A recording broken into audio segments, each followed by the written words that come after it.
안녕하세요. 깊은생각 입시센터 정원입니다. 이번 시간은 학생부 종합전형에 대해서 말씀드리겠습니다. 학생부 종합전형은 대부분 추천을 받지 않아도 되는 전형입니다. 추천을 받아야 하는 학생부 종합전형을 유지하고 있는 서울대나 가톨릭대 일부 학과들에 대해서는 앞서 업로드한 추천 전형에서 말씀드렸습니다. 그 부분 참고해 주시면 되겠고요. 오늘은 추천을 받지 않아도 되는 학생부 종합전형에 대해서 말씀드리겠습니다. 학생부 종합전형은 학교 생활 기록부를 제출하는 건데요. 그래서 교과와 비교과의 조화가 좀 이루어져야 되는 전형이죠. 자, 그런데 예전부터 이 비교과, 지금 자동봉진이라고 하는 이 비교과에 대해서 더 많이 이제 신경을 써야 한다라고 알려져 있었는데요. 실제로 예전에도 지금도 수시 전형에서 가장 중요한 것, 즉 교과 전형과 학생부 종합 전형에서 가장 중요한 건 이 교과 성적입니다. 성적이 가장 중요하고요. 자, 그리고 이제 다른 비교과들도 당연히 중요하고 이 교과에는 성적과 이제 세부 능력 특기상 세특이라고 부르는 것들까지 이제 포함이 되고요. 비교과에 자율활동, 동아리활동, 봉사활동, 진로활동 이런 부분들이 이제 들어가게 되겠죠. 그런데 다시 한번 말씀드리지만 가장 중요한 건 이 교과, 성적과 세특이 가장 중요하다라는 부분 강조드리겠습니다. 학생부 종합전형은 서류를 제출하고 수능 최저가 있는 학교가 있고요. 그리고 면접을 보는 학교도 있습니다. 그리고 수능 최저만 있는 서류와 수능 최저만 있는 학교도 있고 서류와 면접만 있는 학교 그리고 서류만 보는 학교들 이렇게 있습니다. 그래서 우리가 준비할 때 아무래도 수능 최저도 있고 면접도 봐야 하면 부담이 크잖아요. 그래서 그 부담이 어느 정도냐로 제가 표로 정리를 해 두었습니다. 대부분의 학교는 사실은 서류와 면접 그리고 서류만 제출하는 경우가 대부분이고요. 수능 최저도 있고 면접도 있는 학교는 그렇게 많지 않습니다. 그리고 수능 최저가 있는 학교도 아주 많지는 않습니다. 그래서 학생부 종합전형의 경우에는 수능 최저가 있는지 없는지를 먼저 파악하시고 내가 가고 싶은 학교가 어떤 전형을 취하고 있는지 내가 지원할 수 있는 가능성이 있는 전형들이 어떤 전형인지를 본 다음에 수능 최저가 있는지를 확인하시는 것 그것이 이제 제일 처음 하셔야 할 일인 것 같습니다. 자, 본격적으로 설명드리기 전에 지금부터 설명드린 모든 내용은 2024학년도 시행계획 기준으로 작성된 내용입니다. 자, 그래서 고등학교 3학년이나 그다음에 N수생 같은 경우에는 5월에 각 학교에서 발표하는 모집 요강을 꼭 다시 한번 확인해 주셔야 되겠습니다. 자, 그러면 전형 요소별로 한번 살펴볼게요. 수능 최저도 있고 면접도 봐야 하는 학교가 연세대와 고려대 이렇게 있습니다. 연세대, 고려대 이외에도 이제 뒤쪽에 보시면 의학학 계열의 이제 아주대나 단국대 그리고 가천대 이런 학교들 그리고 홍익대 미술우수자 이러한 학교들이 수능 최저도 있고 면접도 봐야 하는 학교입니다. 그래서 서울 주요 대학 중에 지금 말씀드린 학교들 말고는 이렇게 수능도 면접도 있는 학교는 없으니까요. 그거 참고해 주시면 되겠고요. 자, 그리고 연세대에는 활동우수 국제, 그리고 고려대는 학업우수가 수능 최저도 있고 면접도 봐야 하는 전형입니다. 자, 그리고 서류와 면접으로 이루어진 전형은 서울대 일반 전형, 그리고 고려대 계열적 합평 이렇게 되어 있습니다. 그래서 서울대 일반 전형 같은 경우에는 수능 최저가 없죠. 서울대는 추천 전형에 속하는 지역균형 전형만 수능 최저를 유지하고 있습니다. 자, 그래서 이렇게 전형들이 나누어져 있고요. 보통 일반고 학생들은 고려대 학업우수형에 많이 지원을 하고 고려대 계열적 합평 같은 경우에는 자사고나 특목고 학생들이 많이 지원하고 실제로 합격률도 더 많이 높다라고 알려져 있습니다. 그래서 다음 페이지로 가보시면요.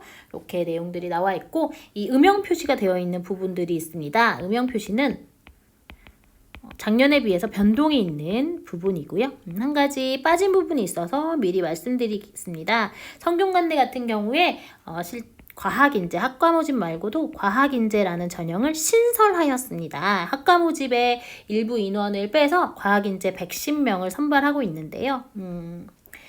이제 고려대 계열적 합평처럼 이제 자사고나 특목고 학생들 그리고 영재고 이러한 학생들을 좀 선발하기 위해서 새로 만든 전형이 아닌가 싶습니다. 그래서 수능 최저도 없고 서류와 면접이 있죠. 그래서 과학인재 전형을 새로 신설하였다. 그래서 성균관대 일반고 합격률은 아마 작년에 비해서는 좀 이제 2024학년도 결과를 보면 좀 줄어들지 않을까. 과학인재 대부분의 학생들이 일반고는 별로 없을 것 같거든요. 그래서 그러한 부분들이 좀 변동이 있습니다.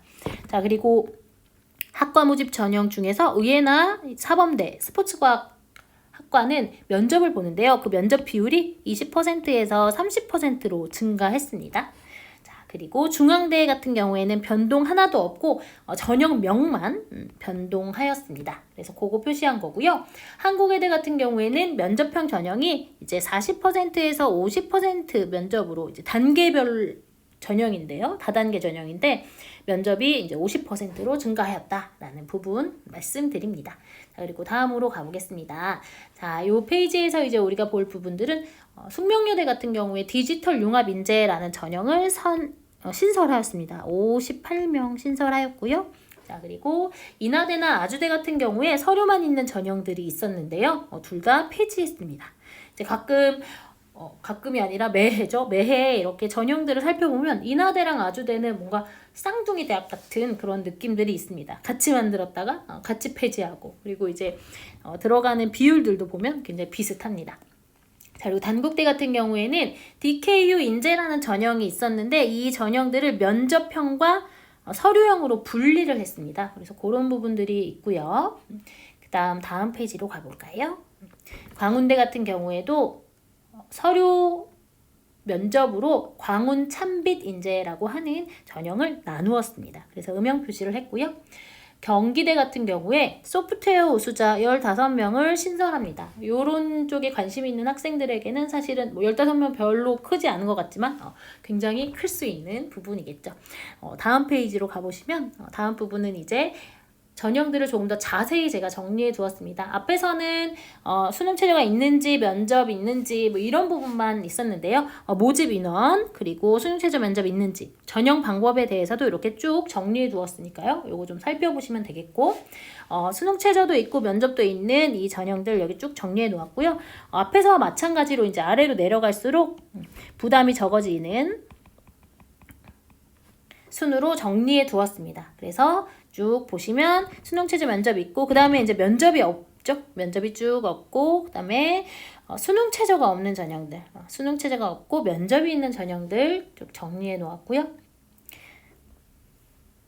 자, 그리고 이제 뒤로 가면 갈수록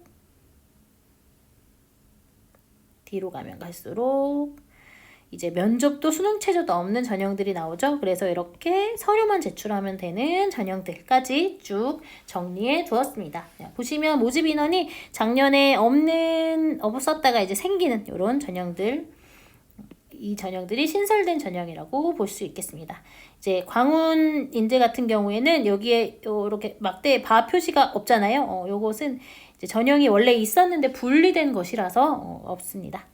그래서 이렇게 정리해 두었으니까 살펴보시면 되겠고요. 마지막으로는 수능 최저를 정리해 두었습니다. 그래서 이 수능 최저가 어떻게 되어 있는지 한번 보시면 되겠는데요.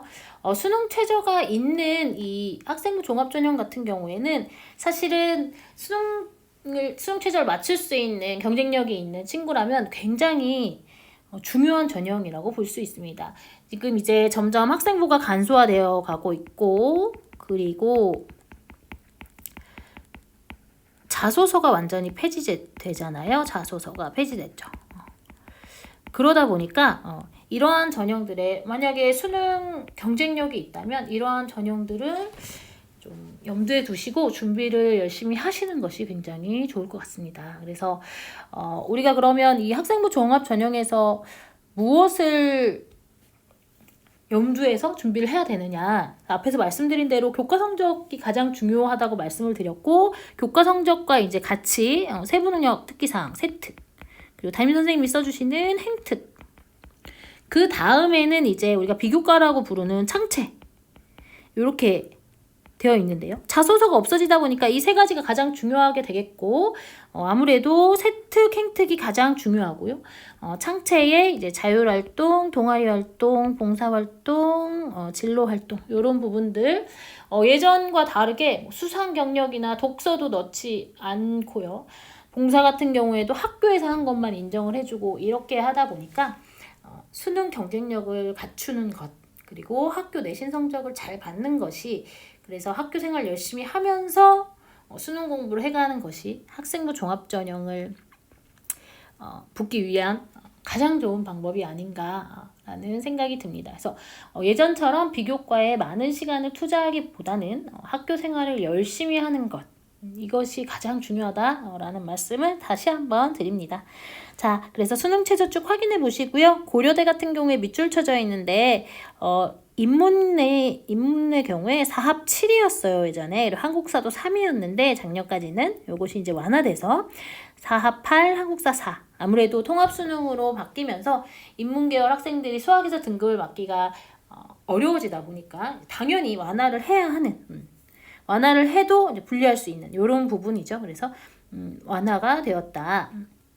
그 다음 다른 학교들에도 홍익대 같은 경우에도 완화되었다라는 부분들 이제 확인해 보시면 되겠습니다. 그래서 학생부 종합전형에 대해서 말씀드렸고요.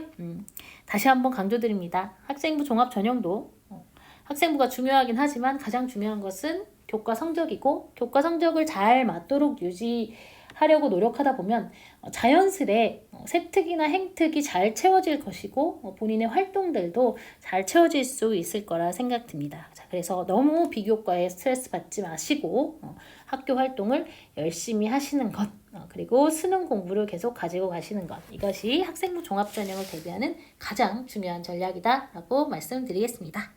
지금까지 깊은 생각 입시센터 정원이었습니다. 감사합니다.